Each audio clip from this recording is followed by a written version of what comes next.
Hi everyone, welcome back. ಎಲ್ಲ CET ವಿದ್ಯಾರ್ಥಿಗಳಿಗೆ ನಮ್ಮ ಚಾನಲ್ಗೆ ಸ್ವಾಗತ ಸುಸ್ವಾಗತ. ಇಂದು CET ಪ್ರಾಕ್ಟಿಕಲ್ ಎಕ್ಸಾಮ್ ಬಗ್ಗೆ ಇಂಪಾರ್ಟೆಂಟ್ ಅಪ್ಡೇಟ್ ಕೂಡ ಬಂದಿದೆ KA ಕಡೆಯಿಂದ. ಅದನ್ನು ತಿಳಿಸ್ಕೊಡ್ತೀವಿ.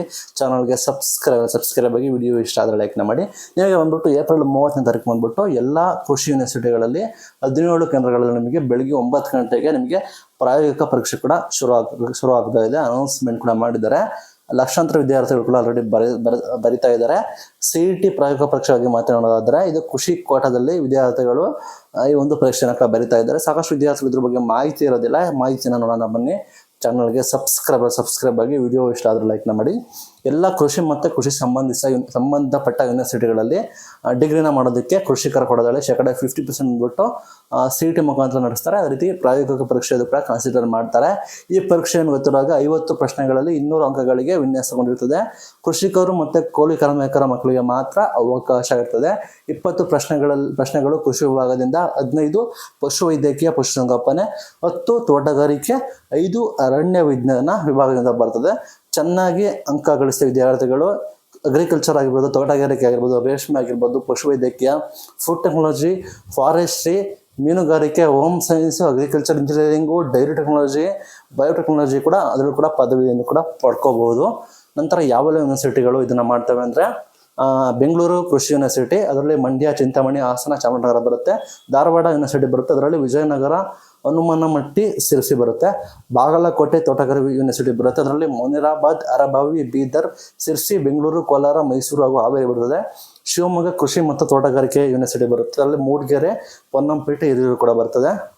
ಅದೇ ರೀತಿ ಪಶುಸಂಗೋಪನಾ ಹಾಗೂ ಮೀನುಗಾರಿಕೆ ಯೂನಿವರ್ಸಿಟಿ ಬರ್ತದೆ, ಅದರಲ್ಲಿ ಬೆಂಗಳೂರು, ಮಂಗಳೂರು, ಶಿವಮೊಗ್ಗ, ಗುಲ್ಬರ್ಗ, ಹಾಸನ ಮತ್ತು ಗದಗ ಬರ್ತದೆ. ರಾಯಚೂರು ಕೃಷಿ ಯೂನಿವರ್ಸಿಟಿಲಿ ಬಂದ್ಬಿಟ್ಟು ಭೀಮರಾಯನಗುಡಿ, ಗುಲ್ಬರ್ಗ ಹಾಗೂ ಗಂಗಾವತಿ ಕೂಡ ಬರ್ತದೆ. ಸಬ್ ಕ್ಯಾಂಪಸ್ಗಳು ವಿಶೇಷ ಪದವಿಗೆ ಪ್ರವೇಶ ಹೆಲ್ಪ್ ಆಗುತ್ತೆ. ಇದು ಬಹುತೇಕ ವಿದೇಶಗಳಲ್ಲೂ ಕೂಡ ಬೇಡಿಕೆ ಕೂಡ ಇದೆ. ಎಲ್ಲ ದಾಖಲೆಗಳೊಂದಿಗೆ ಏಪ್ರಿಲ್ 15ನೇ ತಾರೀಕು ಬೆಳಿಗ್ಗೆ 10 ಗಂಟೆಯಿಂದ ಏಪ್ರಿಲ್ 28ನೇ ತಾರೀಕು ಮಧ್ಯರಾತ್ರಿ 12 ಗಂಟೆ ಒಳಗೆ ನೀವು ಆನ್ಲೈನಲ್ಲಿ ಅಪ್ಲೋಡ್ ಮಾಡಬೇಕಾಗುತ್ತೆ. ಅರ್ಹ ವಿದ್ಯಾರ್ಥಿಗಳು ಎಲ್ಲ ಮಾಹಿತಿಗಳನ್ನು ದಿನಾಂಕ ಮೇ 2ರಂದು ಮಧ್ಯಾಹ್ನ 2 ಗಂಟೆ ನಂತರ ಅನೌನ್ಸ್ಮೆಂಟ್ ಕೂಡ ಮಾಡ್ತಾರೆ, ಅರ್ಹತೆಗಳನ್ನು ಅಂತ ಹೇಳಿದ್ದಾರೆ. ಅದೇ ರೀತಿ ಅರ್ಹ ಅಭ್ಯರ್ಥಿಗಳು ದಿನಾಂಕ ಮೇ 10 ಸಂಜೆ 4 ಗಂಟೆ ನಂತರ ಡೌನ್ಲೋಡ್ ಮಾಡೋಕ್ಕಾಗುತ್ತೆ. ಏಪ್ರಿಲ್ 30 ಬೆಳಗ್ಗೆ 9 ಗಂಟೆಗೆ ನಿಮಗೆ ಪ್ರಾಯೋಗಿಕ ಪರೀಕ್ಷೆ ಪ್ರಾರಂಭವಾಗ್ತದೆ ಅಂತ ಹೇಳಿದ್ದಾರೆ, ಮಾಹಿತಿ ಕೊಟ್ಟಿದ್ದಾರೆ, ನೋಡ್ಕೋಬೋದು. ಡೌಟ್ ಇದೆ ಕಮೆಂಟ್ ತಿಳಿಸಿ.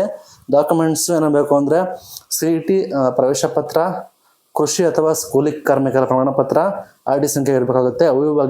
ಅವಿಭಾಜ್ಯ ಕುಟುಂಬ ಆಗಿದ್ದರೆ ವಂಶವೃಕ್ಷ, ಆದಾಯ ಪ್ರಮಾಣ ಪತ್ರ, ಅಫಿಡವಿಟ್ ಆಗಿರೋದು, ವೇತನ ದೃಢೀಕರಣ ಪತ್ರ, ಖಾಸಗಿ ವೃತ್ತಿಯಿಂದ ಆದಾಯ ಪತ್ರಗಳು, ಅಫಿಡವಿಟ್ 2ರಲ್ಲಿ ಕೃಷಿ ಮತ್ತು ನೌಕರರ ಒಟ್ಟು ಆದಾಯಗಳು ಕೂಡ ಇರಬೇಕಾಗುತ್ತೆ. ಸ್ಟಾಂಪ್ ಪೇಪರ್ ಕೂಡ ಇನ್ಕ್ಲೂಡ್ ಆಗಿರಬೇಕಾಗುತ್ತೆ ಅಂತ ಮೆನ್ಷನ್ ಮಾಡಿದ್ದಾರೆ. ಏನು ಡೌಟ್ ಇದ್ರೆ ಕಮೆಂಟ್ ಮೂಲಕ ತಿಳಿಸಿ. ನಿಮಗೆ ಈಗ ಮತ್ತೊಮ್ಮೆ ಕ್ಲಾರಿಫೈ ಮಾಡ್ತೀನಿ, ಡೌಟ್ ಇದ್ದರೆ ಎಲ್ಲ ದಾಖಲೆಗಳನ್ನ, ನಮ್ಮದೆಲ್ಲ ಡಾಕ್ಯುಮೆಂಟ್ಸ್ ಬಂದ್ಬಿಟ್ಟು ಏಪ್ರಿಲ್ 15ರಿಂದ ಏಪ್ರಿಲ್ 28ರವರೆಗೂ ಟೈಮ್ ಇರುತ್ತೆ. ಆಗ ನೀವು ಆನ್ಲೈನ್ ಮೂಲಕ ಅಪ್ಲೋಡ್ ಮಾಡಬೇಕಾಗುತ್ತೆ. ಇಲ್ಲಿ ಯಾರು ಅರ್ಹರಲ್ಲದ ವಿದ್ಯಾರ್ಥಿಗಳ ಪಟ್ಟಿಗಳನ್ನು ಕೂಡ ಯೂನಿವರ್ಸಿಟಿ ರೀತಿ KA ಬಂದ್ಬಿಟ್ಟು ಮೇ 2 ಮಧ್ಯಾಹ್ನ 2 ಗಂಟೆ ನಂತರ ಅನೌನ್ಸ್ಮೆಂಟ್ ಕೂಡ ಮಾಡ್ತಾರೆ. ಎಲ್ಲ ಡಾಕ್ಯುಮೆಂಟ್ಸ್ ಕೂಡ ಇರಬೇಕಾಗುತ್ತೆ. ನಂತರ ಅನರ್ಹ ಅಭ್ಯರ್ಥಿಗಳು ಇರ್ತಾರೆ, ಅವರಿಗೆ ಸ್ಪಷ್ಟೀಕರಣ ನೀಡಲು ಮೇ 6ನೇ ತಾರೀಕು ಸಂಜೆ 4 ಗಂಟೆವರೆಗೂ ಟೈಮ್ನ ಕೊಟ್ಟಿರ್ತಾರೆ. ಇನ್ನು ಡಾಕ್ಯುಮೆಂಟ್ ಮಿಸ್ಮ್ಯಾಚ್ ಆಗಿದೆ ಅಂಥವರಿಗೆ ಮೇ 6 ಸಂಜೆ 4 ಗಂಟೆವರೆಗೂ ಟೈಮ್ ಇರ್ತದೆ.